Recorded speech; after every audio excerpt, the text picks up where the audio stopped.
The legend of Bruce Lee's one-inch punch. The power of focus among the many anecdotes about Bruce Lee. The story of the one-inch punch is perhaps the most legendary.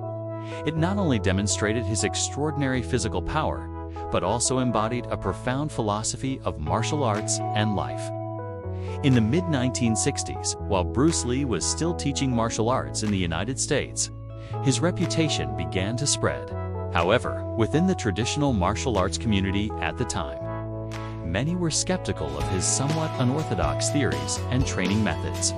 They considered his approach to be too focused on performance and lacking in practical combat effectiveness. One afternoon, at a gym in Oakland, a well-known martial artist who had trained for decades came to challenge Bruce Lee. He was a traditionalist, a firm believer in deep, solid stances and full-powered, long-range punches to generate maximum force. Looking at Bruce Lee's slender build, the master displayed a clear air of contempt. "You talk a lot about efficiency and speed," the master said. "But where does real power ultimately come from? A punch needs a full swing, using the entire body's strength to have any real force. What you teach looks like child's play." Bruce Lee smiled, a calm smile that held a sharp intensity. He did not get angry. Instead, he gently proposed, "Real power does not lie in the distance the fist travels. It lies in focus. Let me show you."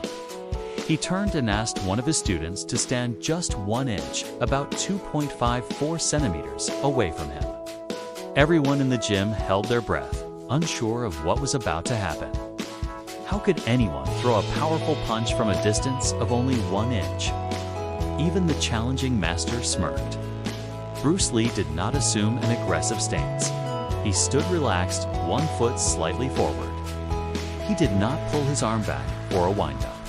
Everything happened in a flash. From a near-static position, his body suddenly uncoiled in an explosive movement. It wasn't a swing, but a perfect whole-body contraction, a seamless combination of a sharp hip twist, a solid stance, and explosive power generated from his back and shoulder. His fist shot forward a mere inch and stopped abruptly, impacting the student's chest. A sharp thwack echoed through the room. The student, even though he was prepared, was thrown backward, staggering several steps before falling into a sitting position on the floor, his face pale from both shock and pain. He gasped for air, feeling as if he had just been hit by a powerful elbow strike, not a punch. The gym fell into a stunned silence. No one could believe their eyes. A punch from a distance of almost 0 had such devastating power. The challenging master stood frozen, the look of contempt completely gone from his face, replaced by sheer astonishment and curiosity. Bruce Lee calmly stepped forward, helped his student up, and checked if he was okay. Then he turned to the master, his voice still even and composed. "You see, real power does not come from the arm or from a big wind-up. It comes from focusing the entire energy of your body into a single point at a single moment. It comes from understanding the mechanics of your own body. Science calls it the instantaneous transfer of energy.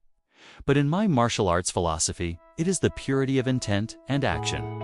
No waste, no excess." The master, now completely humbled and convinced, could only bow his head respectfully. "I was mistaken. I have never seen anything like that." This anecdote quickly spread as legend. It was not merely a display of strength to crush skepticism. It was a vivid, practical lesson in Bruce Lee's martial philosophy: simplicity, directness, and efficiency. The one-inch punch became a symbol of stripping away all that is complex and superfluous to reach the essence of power. It proved that in martial arts, as in life, what matters is not how much space you have to move, but how intensely you can focus your mind and body within the most confined space. This is the legacy Bruce Lee left behind, not just as a figure of supreme physical prowess, but as a master of thought and ultimate concentration.